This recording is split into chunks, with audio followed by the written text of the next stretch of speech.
All right, well, here I am in my pontoon boat. It's a Voyager, 22 foot. I carry a Simrad 12-inch NSS Evo 3 12-inch, Evo 3 9-inch screen that I have on the outside here.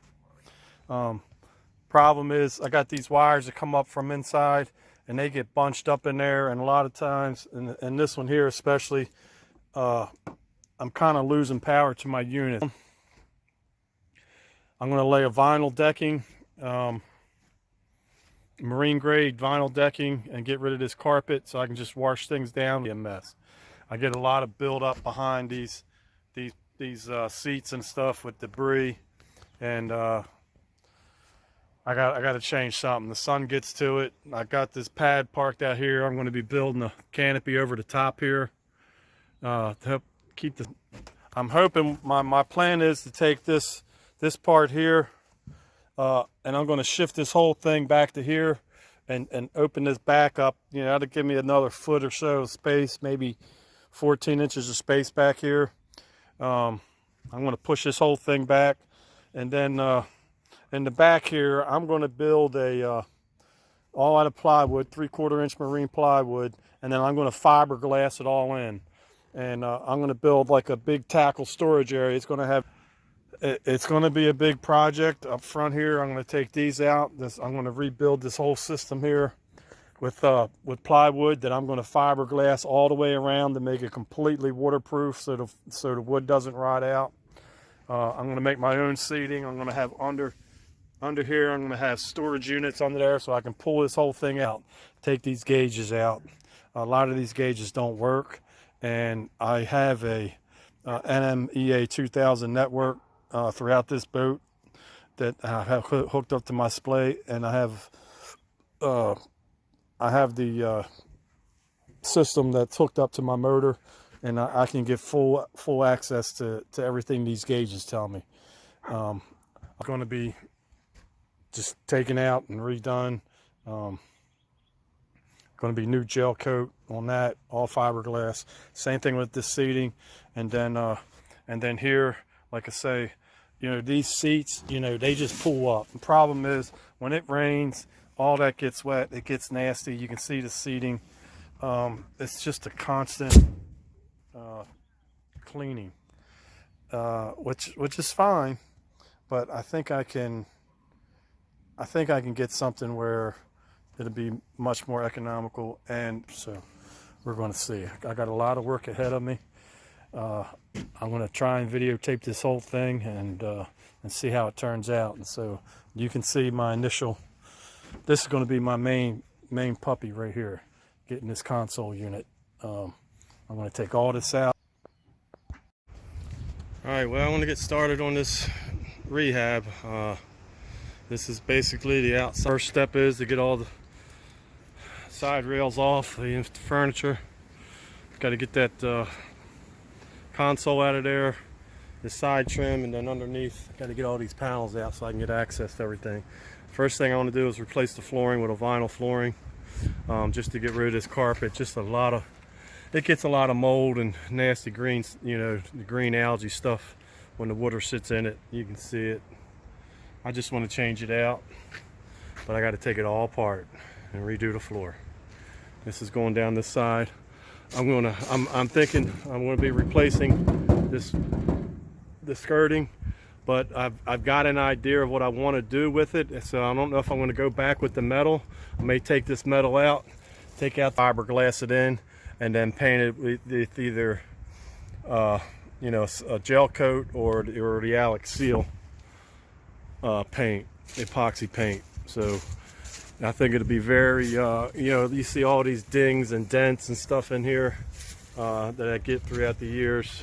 I mean, all in all, it's still in good shape. It's 10 years old.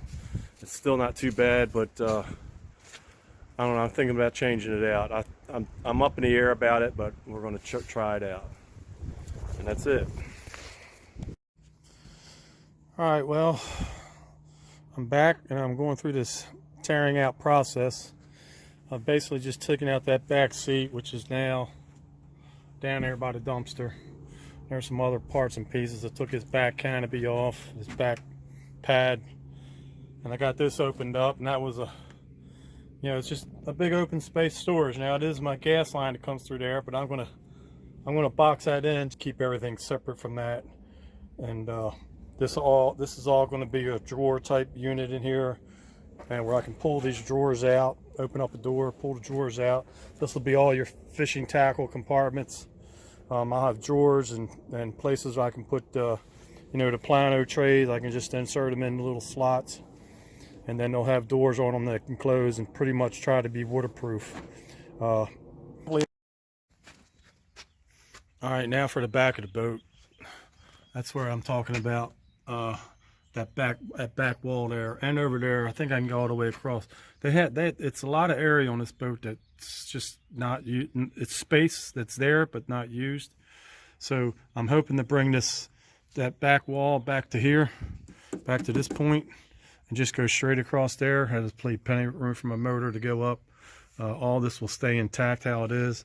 I'm going to take these batteries, and you know, I'll have cross one end over here and one over there, and I'm hoping that they're just going to fit right there and there, and still be covered up. I'm going to have that thing's going to go. I'm going to have a system up there. It's going to be all fixed up, so we'll see. These are my transducers. I got a TM165 high wide Airmar transducer. It's a chirp sonar, and of course the 3-in-1 total scan, and that's the active imaging, and this is the total scan. Yeah, I have a lot on here because I like to mess around, but I'm probably going to end up changing these out. This is an idea that I'm having, and I'm going to be attaching a unit here. I'm going to extend this pontoon out. I'm going to try and get something where I can attach it to here and then fiberglass this unit in, and it's probably going to stick out maybe about a foot. My plan is there's Airmar has these 600 watt side scan, down scan. It's a port and starboard structure scan system, and it's 600 watt. Those units, the total scan and the active imaging, they're good transducers, but they're 300 watt. Supposedly, with these 600 watt structure scan system from Airmar, you can scan out like 400 feet from side to side, depending on the depth, and it gives you, with the 600 HD quality structure scan, it's supposed to be like picture-like quality on the bottom and excellent fish finding. So I'm going to be mounting one, of course, on the starboard, and one on the port over here on the left. So I got to do a little fixing up here, because those transducers are actually through hull transducers. So I'm going to basically be extending this hull out, so to speak, that pontoon, so I can have that system that will come up. And they have fairing blocks in there to make them. Supposedly you can still scan bottom up to 35 miles an hour. Now, the other part is at TM165 is a transom mount, and it picks up bottom well even at speed. When I'm getting up to about 30 miles, which is pretty maxed out on this boat, I can get it to 32, 33 miles an hour, and it'll pick up, it'll keep bottom, but everything gets kind of real snowy. And the reason I'm told that is because since this is a high wide transducer, because of the angle of the beam, it starts to get fuzzy and has a hard time tracking bottom without a tighter cone, so to speak, when you're tracking bottom. So what Airmar has with their transducers, they have a through hull system that's flush on the bottom here. This is a flat bottom. Now, what I did at one time, I took one of these structural scan units and I tried to mount it directly on the bottom here. And I thought, man, this probably work great because it'd be right in the center. I get left and right, you know, and it's right in the middle of the boat. But the problem was it was cavitating the motor, and it was just enough, you know, directing the water away from this prop. It was causing problems, so I had to do away with that, unfortunately. But I think with that flush mount, I don't think it'll hurt me at all. They're a little expensive. My problem is down there. I've got to be able, because that thing will stick up, and that's going to be my only system, my only problem.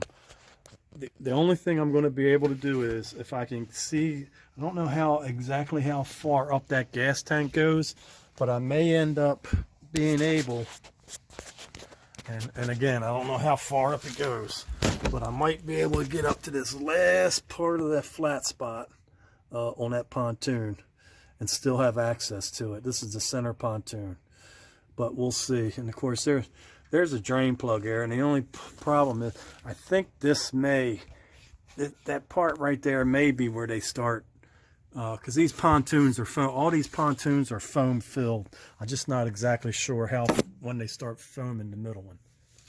So that's the one good thing about this Voyager boat. These pontoons are completely filled with foam.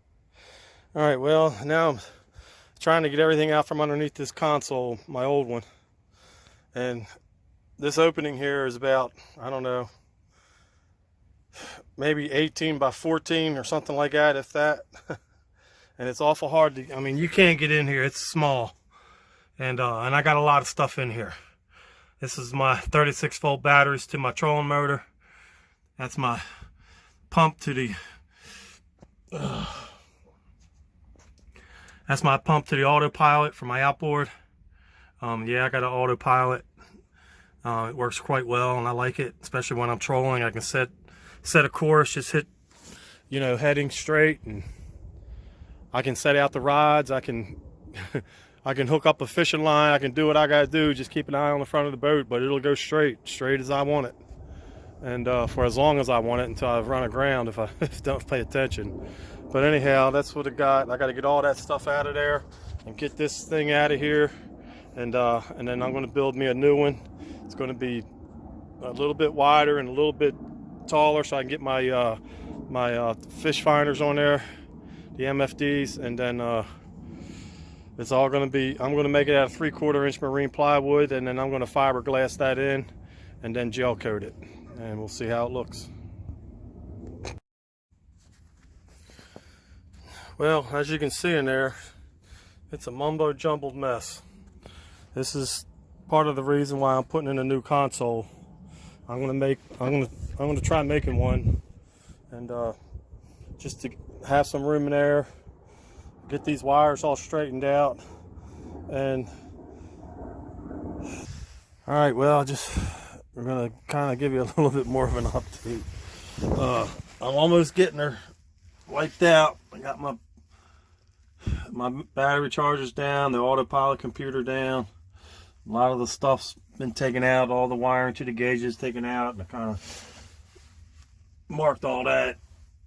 Took the lines off my hydraulic steering, and still got to get some more stuff disconnected, my switch panel, and then all this stuff here has got to go in a box, get put away. There's my so I'll kind of keep you updated as I move along. It's going to be a little slow going because I'm working and trying to do this, and of course winter's coming now. I don't know if this is a good time to do it, but it's going to get done. I already ordered the vinyl for the floor, so I got to get all this material off of here. I got to get the fencing down. Everything's got to come off. Alrighty. All right, well, I'm here again. Right now I'm getting these seats and all out of the boat.